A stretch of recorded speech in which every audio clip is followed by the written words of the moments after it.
Ladies and gentlemen, please welcome Alex Michael from Plum. Scaling under uncertainty. Welcome. Welcome. Hello? I guess you can hear me. Great. Hi, my name's Alex. I'm the CTO and co-founder of a startup called Plum. Before I tell you a bit more about Plum, I'd like to thank the Open Conference for inviting me. I was talking to Evie last night, and she was worried that things can go wrong. But I think it's been really great. I think it's great to see such conferences in Greece. So well done. Thank you very much. Yes, a round of applause. That's good. Right, so what is Plum? Plum is a financial assistant that grows your money and has your back. And I will explain a bit about what that means. It currently lives in Facebook Messenger, so it's a chatbot, hence the whole chatbot-themed presentation. What I will talk about is a slightly different talk than the previous ones. I will essentially tell you a few stories from our platform's evolution. And because we're a Python shop, I'm going to be mentioning a lot of things about Python and the tooling we chose and the decisions we made. It's split into 5 chapters, which they're roughly in chronological order, and I consider them to be important milestones. Right, so how Plum works is this. It's a bit of a complicated diagram. So essentially what you do is you link your bank, then we get your data. Some people get freaked out about that. Then the data feeds into our system, and then we have various algorithms that help you essentially become financially better off. We do automatic savings, so we have an algorithm that reads your transactions, figures out your financial sort of situation, and then it saves automatically for you every couple of days. And since 2 weeks ago, we can also invest your money automatically as well. We also take, which is the last bit, but we also take the data and we do some machine learning, which is, I guess, trendy. And we figure out your sort of regular spend. And from the regular spend, which is your bills and all that, your subscriptions, we then figure out if you're overpaying, and we try to make it cheaper for you. So we look at what's out in the market, our partners, and then if we can make it cheaper for you, we suggest that you switch, and then we take the switching off you, and then we make it for you, essentially. So then you end up paying around, in England at least, around £150 less a year on your electricity bill, for example. This is how Plum looks. This is on Facebook Messenger. So you can see you can chat to it, and then it tells you stuff. There's the Facebook Messenger cards, these are the savings, so we hold money for people. So we have ledgers and all that cool stuff, but no blockchain. This is the saving thing. This is actually from our new iOS app, which will be launching in a month, I think. So this is how we look. This is the investment stuff that I mentioned before. So you can see that this is my portfolio. This is what we call the splitter, which is how you tell Plum, hey, Plum, please put 20% in my savings, and the rest invested, please, in the various funds that we offer on our platform. And this is what we call stop getting ripped off, because the system is against us. And that's what we do to help people sort of get cheaper deals. And everything is connected through Plum's brain, which essentially tells you, I get money from your NatWest account. This is a UK-only product, by the way. We're going to be opening Greece in, I don't know, half a year or something. Then you have the rules, which is how you tell Plum to save. The algorithm's automatic, the roundups and all that. And essentially, the last bit is the splitter that I showed before. Here's a timeline. I wrote the first Git commit in April 2016. We launched publicly 2017 January. It was a pretty stressful day. And in September 2018, we've opened our Athens office, which is, I guess, why I'm here. We have a bunch of us around here, so feel free to talk to people. We have seven people in Athens right now. And some numbers. So because I said scaling, I just want to give you a sense of what I mean by scale. It's not humongous, but it's not small either. So we have almost 400,000 users, 220,000 lines, hundreds of thousands lines of code, and we got around 5 million in funding to date. And these are the more, I guess, geeky numbers. So we've ingested this many transactions. We've sent this many chat messages on Facebook, and on our ledger, we've recorded 6 million ledger entries. We roughly do around 30 million a year in savings for people. Right, so I said it's going to be a sort of an assortment of stories. So chapter number 1 is the cookie dilemma. And it's not going. All right. So imagine you're just starting, right? you're a developer, you're thinking, you're fantasizing about your cool new software you're going to build, all the tools like Docker, all those things. And then you start thinking about your tech, and you want to be obviously doing something cool because you want to be a cool kid. That's what I did. I chose Docker to start. I built the Docker whole thing before actually writing a single line of code for Plum. Not a good idea, looking back. So essentially, what I would just say right now is no. When you're starting up, the more code you write, the poorer you become. I said this, and I believe it, because when you're starting up and then you don't have a salary, and you're looking at your bank account, and then every month you see minus, minus, minus, because you need to survive, but then you also need to write code, and you need to ship it to people. What you don't want to do is writing code and Docker and like all the cool stuff, right? What you want to do is use simple, boring tools, because your tech is worth nothing if no one is using it. Right? So what you need to do is solve your customer's problem first. So this is how we started in June 2016. This is obviously Python. I love Python. I think everyone loves Python here. This is Vagrant, which is kind of a VM managing thing tool from HashiCorp. Heroku. These days people maybe frown upon when they hear the word Heroku. I personally really like it. Postgres and RabbitMQ. Proven tools. No cool, no SQL database, all that, they do the job. Fast forward 3 years later, we're still using most of the tools. We've substituted Vagrant for Docker, so we solved our customer's problem, or at least some of it, and then we started using cool stuff, so we went with Docker for local development. And we also added Redis to our stack for various things like PubSub and caching and all those things. But we're still in Heroku. Now, this is a kind of an interesting topic, microservices. I guess it's cool to do microservices. Martin Fowler, who I really admire, said this thing, and I kind of agree. If you have a system that is not complex, I would just say don't do microservices. Just use your monolith. It's good. Everything is there. You can see it. This is our monolith in 2018. Now we have about 50% more components, but you can see that we've split things in components, and every component has that structure, which is kind of the same. We have your models, all that stuff. Celery, you can see there, which is, I guess, the previous Nikos also talked about Celery. Models, we use SQL Alchemy, because we use Flask. So SQL Alchemy is kind of a pretty popular ORM for Python. In Plum, there's kind of a love or hate relationship with SQL Alchemy, depending on who you ask.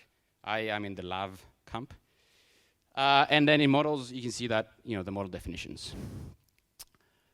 There's some pros and cons. Monolith is easier to test, simpler code. You don't have the network to deal with. You're not going to have a distributed monolith. And then you have less operational overhead because you can just run your tests. You can, just up your stack, just one monolith. On the other hand, right, you have microservices which give you stronger boundaries, right? Because when you have the network in the middle, you kind of have to think twice about just jumping and getting some data from the network, right? So it gives you stronger boundaries. Increased scalability because you can scale different parts of your application differently depending on your demand.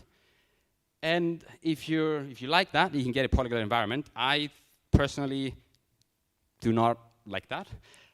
Because I feel that I don't want to force it, but when you put the effort to build a lot of tooling around a language, you kind of want to just keep using it instead of rebuilding all the tooling for different languages, unless there's a good reason, right? For example, we have a service in Go which gets things from Heroku and pushes them into our monitoring system, and that makes sense, right? You want performance essentially, right? This is kind of our Heroku stack. I don't know if you can see it, but essentially we have around, 50 dynos right now in Heroku, and most of them are workers, and each worker does they all load the same code, but each worker processes different workloads, essentially. So we can scale some of these workloads differently depending on how they look. Right, so that was chapter number 1, and now we go to chapter number 2. How did that happen? This is an actual person in the company, and he comes and says one day, Alex, this is years ago, we haven't had a single onboarded user in the past 3 hours. Onboarded user means no signups, essentially, right?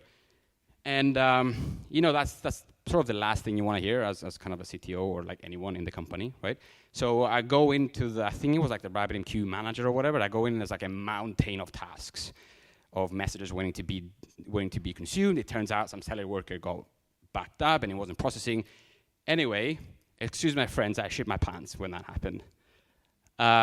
So essentially, when you're just starting up, again, I'm repeating myself, instead of the more code, the more infrastructure you build, you also become poorer. So we needed to invest in observability, but we didn't want to run kind of an ELK stack because we're just 2 people back then. So I want to just go host it, right? Because I like hosted things. They cost more at scale, so that's when you get someone and pay them less money to build it for you. But when you're a small startup, you just don't want to do that. You know, it's cool, I know, but like you don't want to do that. So metrics, we use a thing called Datadog, which is great. Essentially, it has an agent. You write it on your hosts. It implements a stats protocol. It can just fire metrics over UDP, and then that one flashes it, and then every 10 seconds, then it sends it to Datadog. For logging, we use LogDNA, another hosting service.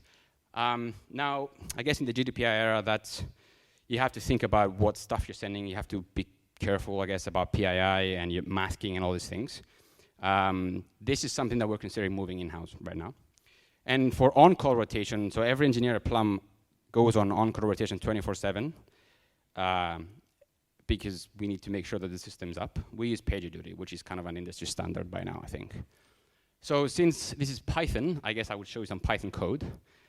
This is how we measure things. So we have a common thing library, and then you can time your function, and that will send a histogram to Datadog. So it will send the average, the median, the 95th percentile, because you need all these values and not just the average, and also the count. So you can also get how many invocations of this you have, right?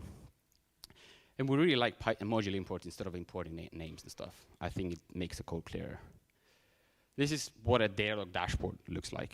This is from a production screenshot that I took a couple months ago, I think. But yeah, you can see that you can do whatever you want, and you can also alert on these things, right? So if a metric is off, you can just essentially have alert, and then that feeds into PagerDuty. Right, then let's go to logging. Logging are for humans and machines to read. So it's not only for machines and not only for humans, right? So it needs to work for both. So this is an example log line from production. It's patent pending, obviously. So you can see that this is the log line. So there's the kind of the event description or whatever, and then there's key value pairs. So this is really easy for someone to read, but it's also really easy for a machine to parse.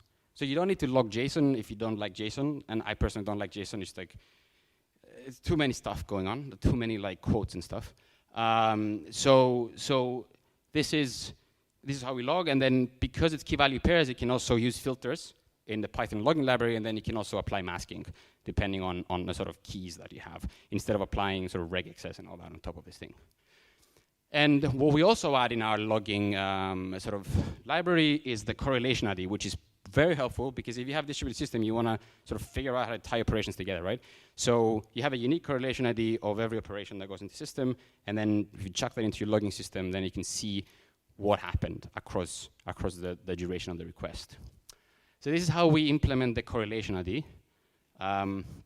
So we have a little correlation module, and it has a thread local, essentially. If you don't know what thread local is essentially a thread-safe way to store information that only the thread that stored it can actually retrieve it back.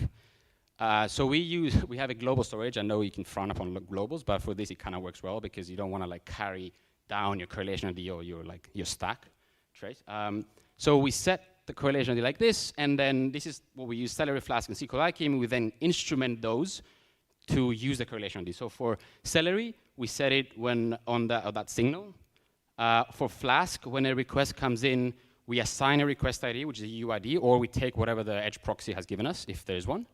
And for SQL Alchemy, we store this on the model as well. So every row in our database has a correlation ID, so you can get a correlation ID and then see what has actually been written as well in your database. This is kind of the moral of the story. I guess you have to pick your battles. Like when you're a startup, you have so many fires that you need to put out. So having an observable app, I believe, is one that is worth winning early on. All right, I'm doing over time, good. So chapter number 3, it's the Leaky component. Now before, I mentioned that we have a monolithic structure, which is this. And I also said that our components are well-defined, and I lied. This is kind of the user model. Mine is a lot of code. You can see that there's a relationship there to like a chat model, which is essentially the thread of conversation that Plum has with the user. But the thing here is that chat is a different different context, a different component, right? But there's a relationship that spans those components. And if you're building your monolith for sort of breaking it up apart in the future into, say, microservices, then these relationships are becoming a bit problematic, right? Time passes, you write code, blah, blah, blah, and then you end up in this mess. So you have code that you import from everywhere. You import like your models, your functions, spanning relationships across components, and then it makes it impossible to essentially split this out, essentially. And I mean, this is not unique to us. I think every code base that grows will have these problems. So I guess it's worth thinking early on how yes, we have a monolith, but how are we actually going to make it so that it's loosely coupled and all our components are doing their own thing and they don't have many dependencies, or how do you even constrain the dependencies somewhere? So yeah, in a monolith, every bit of data is one import away. Like, it's really easy to just import a model and then just do a .get on it, and then now you have data. If you have microservices, on the other hand, you have to think about the network call, right? So then it becomes more of a sort of domain modeling exercise, or like, okay, well, this sounds bad. Like, why would I have to do network call to get this thing, right? So you have to think more. So that's what's good with microservices in a way. So we thought, and we came up with this thing. I'm not sure if this is the best thing in the world, but it works for us. So what we do is we have this concept of a gateway. So essentially, it's like an interface. In domain-driven design terms, it's kind of like an anti-corruption layer, if you're into that sort of thing. So I have a food component that wants to talk to the bar component in a way. This is all in the same code base. So we will write a gateway that abstracts the bar component, right? The same for bar if we want to talk to bars and all these things. And the thing is, right, foo will have a bar model in its own component, which is kind of just like a value object. It's sort of a reduced representation of whatever it needs from the other component. This is an implementation. So this code is from our investment component that talks to our compliance component because it needs to do background checks on the users before we allow them to invest. So the investment component has a compliance gateway, which wants to get the verification for an ID, right? So we import the compliance stuff in this gateway. So there is coupling, but obviously it's reduced in this gateway interface, right? And then from there, we'd call the action that we want, whatever, but then we map the result. In this case, the result is an ORM model, so it's a SQL model, right? So we map the result to like a local value sort of object, which is a verification, which is a reduced, verification has a lot more things than just 4 properties, right? Now, in the future, what you can do here is completely remove the imports and make it into an HTTP call, for example, if you want. But in theory, the rest of your code doesn't have to care where this verification came from, right? You just remove what's behind the gateway and then just essentially get back that thing. So these are some advantages of doing this sort of gateway thing. I guess you contain coupling in one place. It's easier to test because when you write a unit test, you don't need to import the other model in your test to test it. And it allows for substitution of like the remote with sort of HTTP or whatever you want to use, right? And these are some disadvantages. Obviously, you have to duplicate some code. And it becomes more complicated to grep because then you might get duplicate results because you might have an exception that you want to re-raise, or you might have it in your component, or you might have like the verification model, for example, will be defined twice in the code base, so it has some duplication.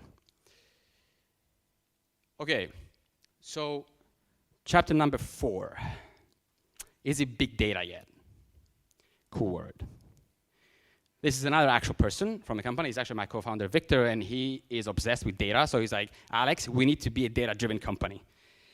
And what can I say? I cannot argue with that. We're a startup. We have to be lean. So I said, okay, Victor, obviously, this was 2 years ago, I think.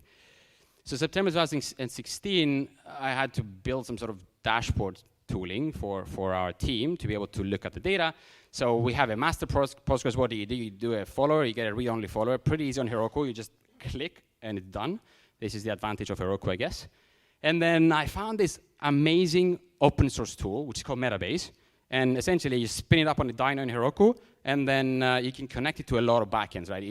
It supports Postgres, MySQL, I think S3, also BigQuery. It does a lot of things, right? So, and the other thing, it has role-based access control on top of it, right? So then you don't have to show all of your data to everyone in your company if you need to have, different people accessing different data. So this setup took 5 minutes, which is pretty cool. Like after 5 minutes, I went back to Victor. I'm like, dude, we have data now. It also gives you real-time data because obviously you're connected to a production database, so you get real-time data. But your application data is obviously not in the right format for business analytics, right? So you end up doing things, adding columns to satisfy your data scientists and all that. So it doesn't feel right at scale, at least, right? And it's slow because your indexes or the structure of your data, right, is built for your application. It's not built for like random queries that anyone can fire. So the past 6 months, people have been complaining, hey, Alex, Metabase is timing out. Hey, Alex, this. Hey, Alex, that. So it was a bit tiring, to be fair. And then we have this. So 2 more real people come and say, we need all this stuff. Everyone just keeps asking me for things, right? So I'm like, okay, cool. So we have to solve this problem now. And how do we actually build an analytics pipeline in a week? Well, it's a bit more than a week, but anyway. So this is something we do and I personally really like. So every entity that we have records lifecycle events. So lifecycle events are updated events and created events, right? And then the lifecycle events have the diff on them, the delta, like what actually changed at this point in time. And we do this for every single thing that changes or gets created in all these things for our models. And these are stored in database, right? So what we do is we have, say you have a user table, we have a user underscore event table, and that's created automatically by SQL Alchemy, our ORM. And in the same database transaction, we write both the change to the user and the events, right? So when this thing commits, we guarantee that we're going to have the change and the events written in our database. So this is good because it's also an audit log for things that change in your system, right? But we have these things, right? And it looks really, really similar to a CDC process, change data capture, right? So how can we use these things to build a pipeline? Well, these things are also put on RabbitMQ. So as soon as they're written in database, they're put on RabbitMQ. So now you have like a stream of things that happen, right? You have a stream of events. They're really rough-looking events, right? So you can do queries on them, like if you're a data scientist, maybe. But if you're a product manager, it's pretty hard to do, right? So this is just some code that sort of demonstrates how we do it. So SQL Alchemy, again, has events. So after flashing, which is essentially means write to database but not commit the transaction, we have a callback that actually looks at the new and dirty objects that we have in the SQL Alchemy session, constructs the lifecycle events, and then writes them in. And then when the transaction commits, we essentially put those on RabbitMQ. And then they're ready to be consumed. So if things go wrong, if, say, the RabbitMQ connection, dies, we can retry, but we know that we have it in the database. And this is how it looks in our database. So every event has an ID, obviously, which is really helpful for idempotent processing. The source ID is the object that generated the ID. Now, we know the type because I said that every sort of table has an associated event table. Those tables actually they grow really, really large. So you can archive them. They're not queryable, to be fair. There's other ways to query them, but so you can archive them when you want. And you have an actor ID, which is essentially the user ID if you know it. So for example, if it's a Flask authenticated request, Flask gives you like the request as another, I guess, global. It's like a proxy object. So then you can essentially get the ID of the user and chuck it into your database as well if you want to. Most of them don't have an actor ID because most of these things are going to be background processes, so we don't know which user actually did it. And February 2019, this is our analytics pipeline, this is live on Google Cloud. And Google Cloud is really, really amazing. And also, if you're a startup, they have a startup program, and you can get up to $100,000 in credits. So pretty good, right, for a startup? So we have the app, which writes an event in Postgres, right? Then the app emits them in RabbitMQ. We have a pipe worker, which essentially just reads the whole firehouse of events. That is a really simple worker. We have like 10 threads and maybe 3 instances that receive. I think we can ingest at peak 300 messages a second, I think, something like that. but it's stateless, so you can just scale it wherever you want. That one has a scrubber, so it scrubs PII data. So, for example, like you have account numbers, all these things, you can just mask them or hash them or whatever you want to do. We have like a few scrubbers there. And then that one just puts them into Cloud PubSub. So we could have actually put them directly into BigQuery, but we chose Cloud PubSub because then we can do other things with it, and also it's much easier to scale. On the other end of Cloud PubSub, we have a Cloud function. It's kind of a Lambda function on Amazon, if you're on Amazon, that for every message that is in Cloud PubSub, that one starts, and then it streams the data into BigQuery. So in real time now, we have this loop, and we get data into BigQuery, get the raw data. So BigQuery is essentially our data lake, right, of like events that happen in the world. Now, the important thing, though, is that you need to ensure that your writes are idempotent. Idempotent means that they don't have the same side effect twice if it's executed twice, right? Because we have the event ID, we can ensure that if something goes wrong, because RabbitMQ does not guarantee exactly once delivery semantics, right? So it will deliver them more than once, right? So you need to be able to handle that, and because you're going to be writing in BigQuery with the event ID, you can ensure that the thing is essentially idempotent, right? And again, Metabase on top of BigQuery, you get the same dashboards.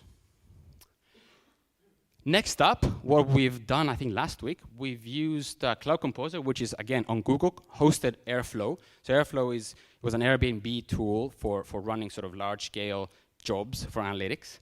But Google hosted it under their own sort of name. So they give us an Airflow cluster, in a way, on GKE, and then we run that to take all the raw data, and then we build data sets that actually humans can understand and consume, like product managers or whatever, right? So for example, something we did recently is to reconstruct the user table, for example, for all the changes that happen through time. Or you can go back in time if you want, because you have all the events, right? So the moral of the story is that you should just go host it, use Google or Amazon or whatever. You can have an literally infinitely scalable data lake, and the operational cost of that is minimal, right? We don't have any DevOps people that look after these things. It just looks after itself. Now, chapter 5. I know I'm running out of time, but don't worry, I'm going to finish. Who actually can someone tell me what this is about? Can you guess? Yes. So when I showed this slide in the England office, no one actually got the reference.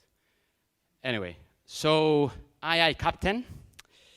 So I was going to write about Kubernetes, to be fair, but I was sure that I was going to run out of time. So I'm going to leave you with this, because tonight we're going to have a pajama party, and then we're going to migrate from Heroku to a completely new cluster on Google's Kubernetes engine, and hopefully tomorrow Plum will still exist as a company. We'll see. Thank you very much. Thank you for listening. We're hiring people.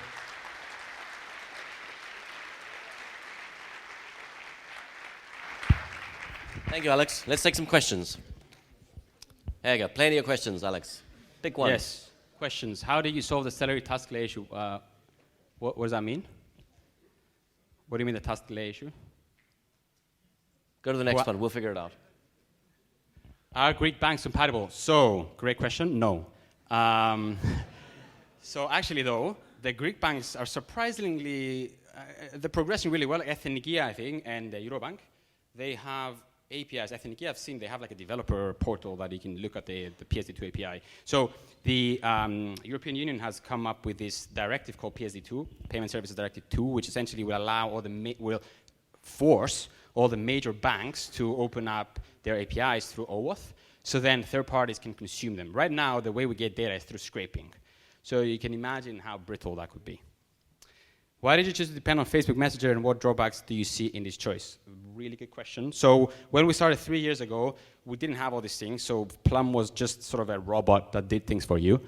Facebook Messenger was just starting their platform, so we thought we could ride the wave, just like the first Apple Store apps or whatever.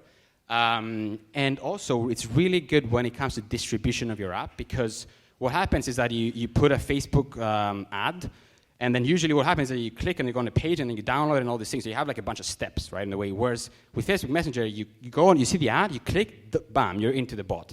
So one step, assuming you can give the correct context, it works really well. Obviously, the drawbacks are that you are constrained to Facebook's interface because they will publish templates for you to send messages.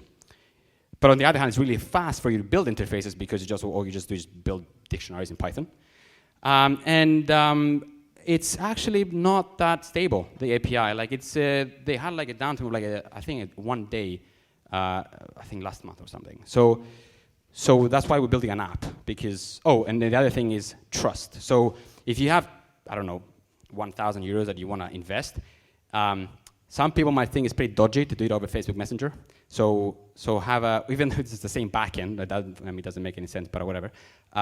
So the app will give trust. So why only iOS app? Because we don't have Android engineers. And because I didn't want to do React Native or Flutter because I don't think they are there yet in terms of UX. And also because we didn't even know what the app would be, right? So we had no spec. So how could I possibly know if React Native would have been good? Whereas with iOS, I knew like this really, really good iOS developer anyways, and he was like, you should do this. And I was like, okay, cool. I'll do whatever you say. I think I've answered that. I think we will be using bank APIs, well, we're going to have to from September. So we started experimenting with open banking APIs. How do they cost scale using Google Cloud Infrastructure? I will have to get back to you on that because we've just started using it. And will it only be for traditional banks or will the new... So the new ones so Revolut doesn't have an API, right? So we cannot integrate. But the new ones in the UK, like Monzo and Starlink, I don't know if you know them, it works. It's no problem. Question at the top, celery task delay issues. A question from Paris up there. Go ahead, Pari. Does it work? Yes, okay. It works. Yeah. First of all, best wishes for your company, and thanks a lot for the speech. It was great. Congratulations. Thank you. Okay. At first, you mentioned that at some point you had a 3-hour delay in onboarding users, right? Yep. So based on the code that I saw of yours, I guess you're using Celery, right? Yep. Okay. So did some kind of task got stuck in the queue? Was that right? Yeah. Okay, so how do you solve this? So it depends on what it means to get stuck, right? So Celery, I don't know if you guys like Celery. I'm not a big fan. But anyway, so Celery just decides to stop consuming sometimes. I hate the stuff.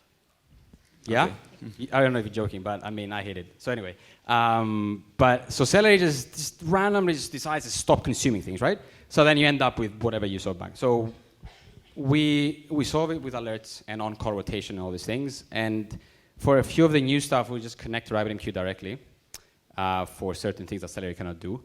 And so we have we've kind of identified a few important log lines that Celery will print when it's about to die.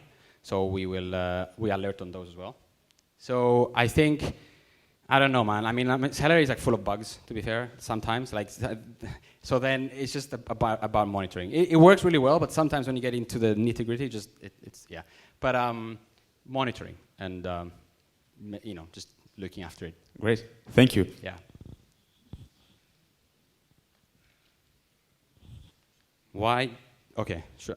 Why not use a cross-platform? Okay, I think I answered that. Why go to GK if Heroku works? Well, that's a good question, but Heroku is great. There's a couple of problems, right? One, we want more control over the network. That means that we have to go Heroku Enterprise, and then the costs go 4 times more. So right now we're paying, I'm not joking right now, we're paying $700 a month to get a static IP on Heroku, which is ridiculous. So Heroku is good to start. When you scale, I think we're paying right now on a $5K on infrastructure costs on Heroku. If we want to scale to go to enterprise and have more control and have services and our own firewall, it needs to go to 4 times that. And I said cool kid dilemma, so now we can be the cool kids. So we're going to go to container engine. Good. Thank you very, very much, Alex. Thank you. Awesome. Thank you for having me. Okay.